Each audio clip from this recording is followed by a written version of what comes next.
Buenas, como ya le dije en la clase pasada, vamos a ver un poco ahora de lo que es la parte de la pared abdominal anterior o anterolateral, donde vamos a destacar que además de la parte muscular existen otras membranas. Lógicamente, la más profunda es el peritoneo parietal anterior o anterolateral.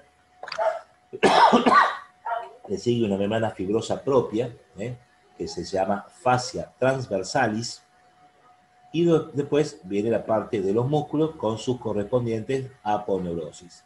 Voy a aclarar una cosa, si bien la palabra fascia y aponeurosis pueden considerarse como sinónimos, la fascia transversalis es una membrana fibrosa propia del abdomen, no es de ningún orden, o sea, de ningún músculo, es propia.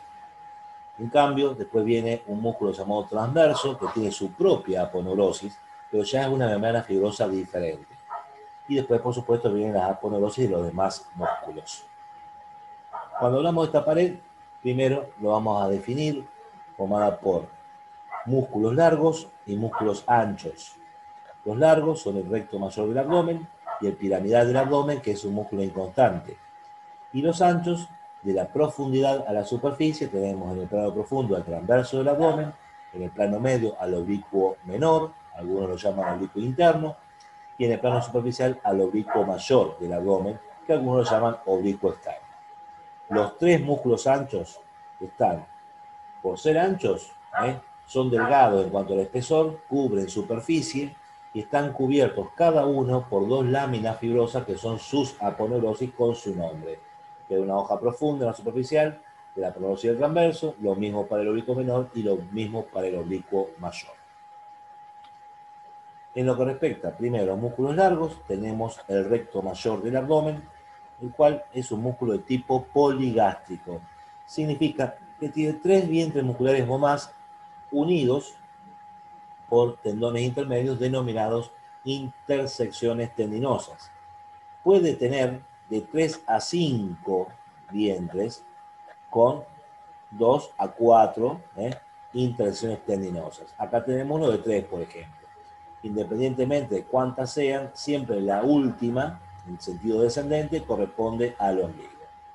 Es para destacar que ambos rectos mayores del abdomen se encuentran a cada lado de la línea media, separados por lo que se llama la línea blanca, que vamos a ver después, que lo forman justamente las aponeurosis de los músculos anchos, y esta línea blanca presenta un orificio que es el ombligo. Veremos que el músculo nace hacia arriba en el borde lateral del apéndice sifoides del esternón y en la cara anterior de los cartílagos costales tercero, quinto, sexto y séptimo. De allí desciende hasta terminar en el pubis y en la sínfisis pubiana y en la espina del pubis. Este músculo puede tomar punto fijo en el tórax y actuar sobre la pelvis o viceversa. Si toma punto fijo en el tórax, eleva y flexiona la pelvis, y si toma punto fijo en la pelvis, abate esternón y costillas al principio, generando un movimiento de expiración, pero también flexiona el tronco. En la imagen está el piramidal, que nace en el borde superior del pubis y que termina en la línea blanca, pero este se dice que tensa la línea blanca, pero este directamente no tiene demasiada función porque, repito, es inconstante. Ahora, dentro de los músculos anchos, todos dijimos que tenían dos láminas fibrosas, que eran las hojas aponeuróticas. Los tres músculos anchos tienen una coincidencia. En la parte anterior, las dos hojas, ¿sí?, que venían cubriendo al músculo siguen de largo ya cuando el músculo terminó, generando lo que se llama la aponeurosis de inserción anterior. Que esta aponeurosis va a cubrir al recto mayor si se va a confundir con el lado opuesto para formar la línea blanca. Los tres músculos anchos tienen una aponeurosis de inserción anterior. El transverso además tiene una parte de aponeurosis de inserción posterior. O sea que tenemos para describir inserciones musculares e inserciones aponeuróticas. En el caso de las inserciones de origen del músculo transverso, nace en la cara interna de los 6 últimos arcos costales, ¿sí? Este es el único de los 3 anchos que nace en la cara interna de los arcos costales, que son la costilla y el cartílago. Esto por fibras musculares. Después se inserta por una aponeurosis de inserción posterior en las apófisis costiformes, de las vértebras lumbares. Vuelve a hacerse muscular en el labio interno de la cresta ilíaca y se va a insertar en el tercio superior o tercio externo del ligamento femoral inguinal. Recordamos que el ligamento femoral inguinal era un cordón fibroso que unía la espina ilíaca anterosuperior con la espina del pubis, debajo del cual, recuerden, pasaban los vasos ilíacos externos transformándose en vasos femorales. Entonces, desde la cara interna de los 6 últimos arcos costales, de las apófisis costiformes de las lumbares, de la cresta ilíaca y del tercio externo del ligamento femoral, las fibras musculares se dirigen horizontalmente hacia adelante y adentro y terminan dando origen a la aponeurosis de sección anterior por una línea que en la parte superior, ¿sí?, es convexa y en la parte inferior es cóncava, haciendo que la parte superior se asocie en cuanto a relación con el borde externo del recto mayor, mientras que en la parte inferior se separa de este músculo recto mayor. El nombre de esta línea sinuosa es línea de Spiegel. Y es para destacar que, habiendo aponeurosis en la pared abdominal y no músculo, donde predominan las aponeurosis, va a haber una zona débil de la pared, y donde predomine músculo, va a haber una zona reforzada. ¿Qué quiero decir con esto? Si dependiera solamente del transverso, la parte superior de la pared abdominal estaría reforzada porque toma contacto el transverso con el recto mayor, pero en la parte inferior, donde se alejó, quedaría débil. Lo mismo que en los 2 tercios inferiores o internos del ligamento femoral. El músculo transverso, con sus aponeurosis, repito, envuelve al recto mayor, ya le voy a decir cómo. Termina esta aponeurosis en la línea blanca. Al contraerse el músculo transverso, abate los arcos costales, creando un movimiento de expiración, a la vez que comprime el contenido abdominal para generar lo que se denomina mayor presión positiva. O sea que el transverso es expirador y genera presión positiva intraabdominal. En lo que respecta a los oblicuos, el oblicuo menor tiene su inserción de origen en el intersticio de la cresta ilíaca, el hueso ilíaco, y en los 2 tercios superiores o 2 tercios externos del ligamento femoral. Y las fibras en forma de abanico se van, las oblicuas, hacia arriba, adelante y adentro, de esta manera, ¿sí? Las fibras estas, las posteriores, terminan en la cara externa de las 4 últimas costillas, pero el resto se continúan con la aponeurosis y sección anterior en una línea que en la parte inferior es convexa hacia adelante y en la parte superior se va haciendo oblicua cada vez más hacia arriba y hacia atrás, alejándose del recto mayor.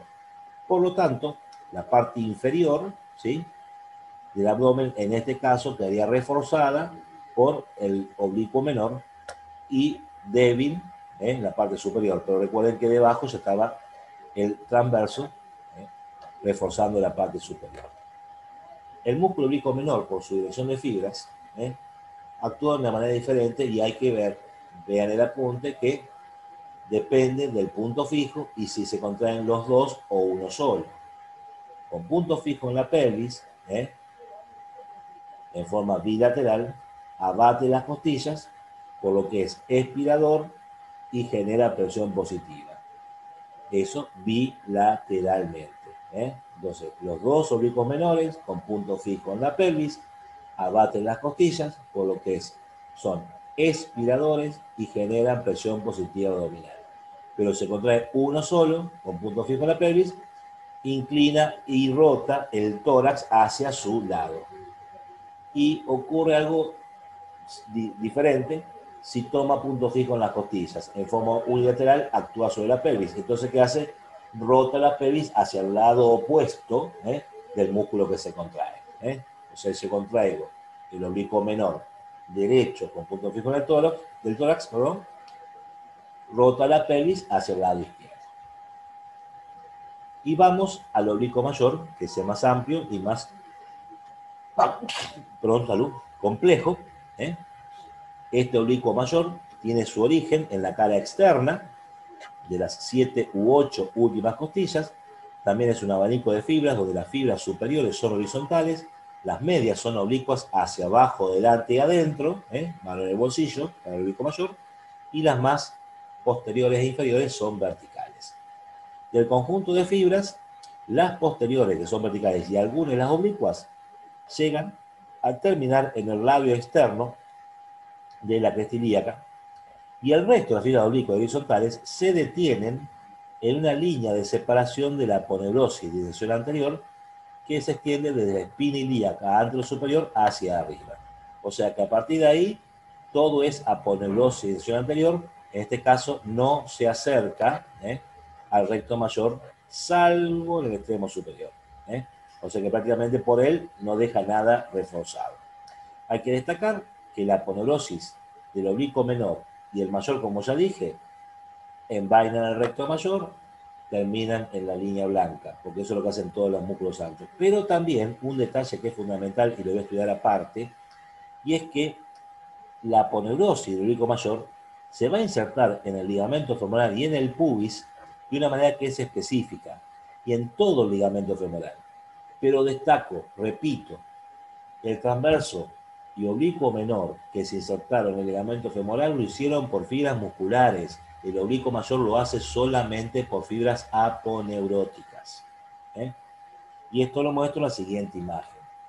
La aponeurosis del oblicuo mayor, al llegar al ligamento femoral, en realidad, como estaban el transverso en el tercio externo y el oblicuo menor en los 2 tercios externos de inserción, el que hace el oblicuo mayor pasa por delante del ligamento femoral, por debajo, y se engancha por detrás, como en este corte que ven acá.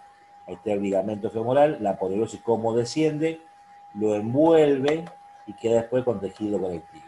Esto hace que el ligamento femoral, más la envoltura que le produce esta aponeurosis, al conjunto se lo llama cintilla iliopubiana, o iliopubiana de Thomson porque tiene nombre propio.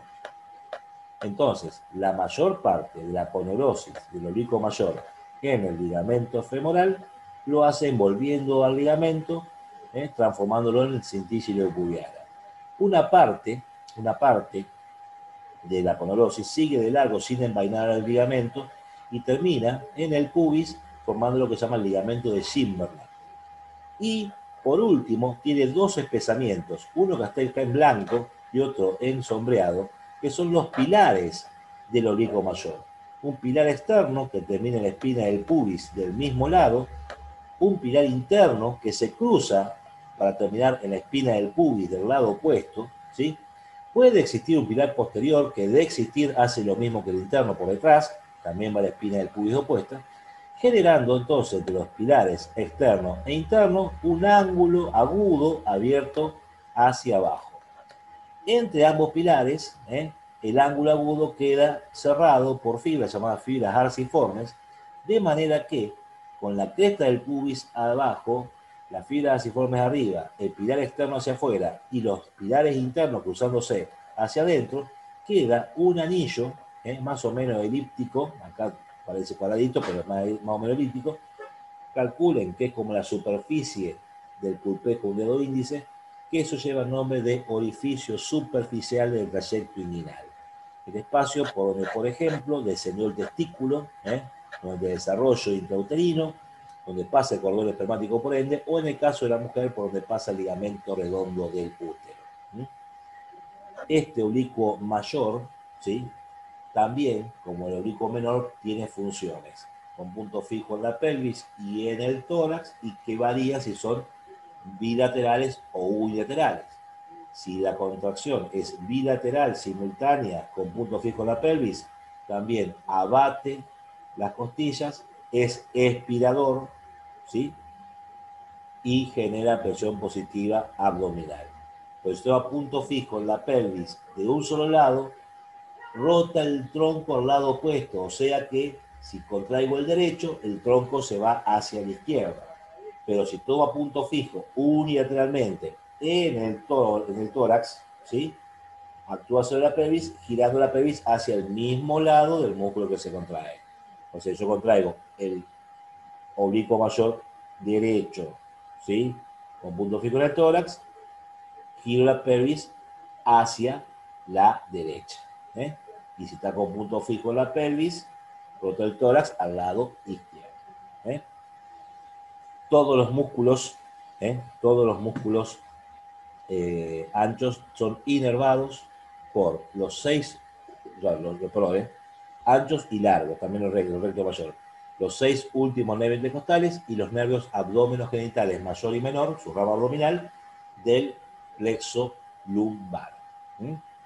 Irrigación dado por una arteria que se llama mamaria interna para el recto mayor, igual que la epigástrica de la ilíaca externa para el recto mayor, los músculos anchos por las arterias lumbares hacia atrás, subcutánea abdominal y circunfleja ilíaca o superficial en la parte anterior y la profunda, que son ramas de la ilíaca externa y también de la arteria femoral.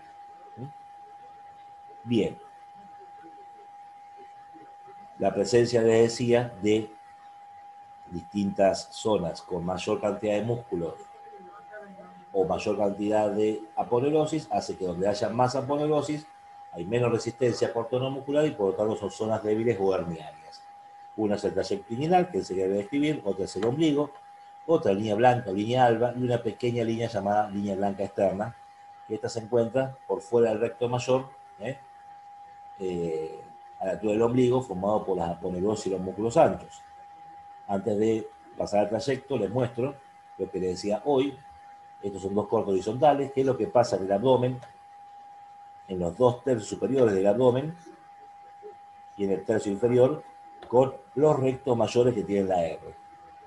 En los 2/3 superiores, el oblicuo menor, que tiene sus dos hojas, ¿no es cierto?, de aponeurosis, cada hoja envuelve por detrás y por delante del recto mayor, por lo tanto, la aponeurosis del oblicuo mayor queda por delante, y ahí el transverso y la fase transversal, que nombré hoy, quedan por detrás.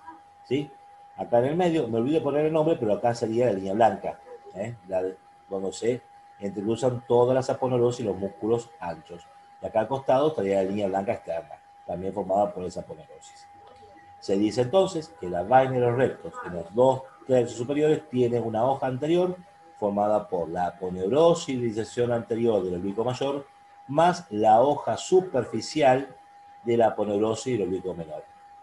La hoja posterior o profunda está formada por la hoja posterior o profunda de la aponeurosis del oblicuo menor, la aponeurosis del transverso y la fascia transversalis.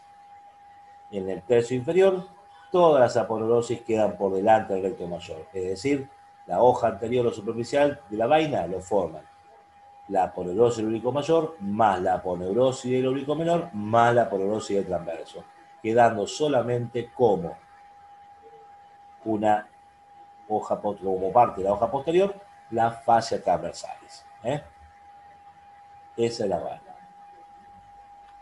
Entonces vamos a pasar a esa zona débil, para terminar, que es el trayecto inguinal, que se proyecta en la pared abdominal, en la llamada región inguino-abdominal o inguinal interna, que es un espacio triangular, con un límite interno, que es el borde externo del recto mayor del abdomen, un límite inferoexterno, porque es oblicuo, dado por el pie inguinal, que corresponde en superficie al ligamento inguinal o femoral, y un límite superior que es imaginario, que es la línea que pasa por las espinas ilíacas anterosuperiores. Va a haber un orificio superficial proyectado a 2 centímetros de la línea media sobre el pubis, un orificio profundo que está proyectado sobre el ligamento femoral, el pie inguinal en la parte media, 2 centímetros por arriba, y 4 paredes. Anterior, le va a dar el aponeurosis del oblicuo mayor, la posterior, que es la fascia transversalis, superior techo, que va a ser el borde inferior de los músculos, oblicuo menor y transverso, y una pared inferior piso, que es la llamada cintis iliopubiana, que era esa envoltura que habíamos dicho, que formaba la aponeurosis del oblicuo mayor al ligamento femoral. Acá, por ejemplo, muestra la aponeurosis del oblicuo mayor.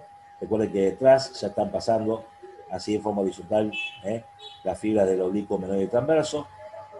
Acá está la arteria ilíaca, la arteria femoral, antes de la ilíaca externa, dando origen a esta que es la arteria epigástrica, ya les explico por qué. Y acá está lo que dijimos hoy, más simple, en lo que respecta al orificio superficial. Este orificio está sobre el pubis, por la cresta del pubis hacia abajo, las fibras arciformes que unen los pilares hacia arriba, pilares externos hacia afuera, pilares internos hacia adentro. ¿Sí? Si yo miro esta parte acá, ven, no estoy señalando, pero desde atrás veo la ilíaca externa, cómo da origen a la arteria epigástrica y cómo la vena epigástrica desemboca en la vena ilíaca externa.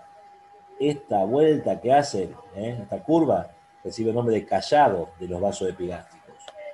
Esto está a la altura del origen y las fibras más inferiores del oblicuo menor y dejan un espacio elíptico que va a ser el orificio profundo del trayecto inguinal.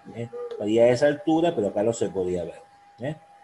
Decimos que el orificio profundo está limitado hacia abajo y hacia adentro por el callado de los vasos epigástricos, hacia arriba y hacia afuera por el borde inferior del músculo oblicuo menor.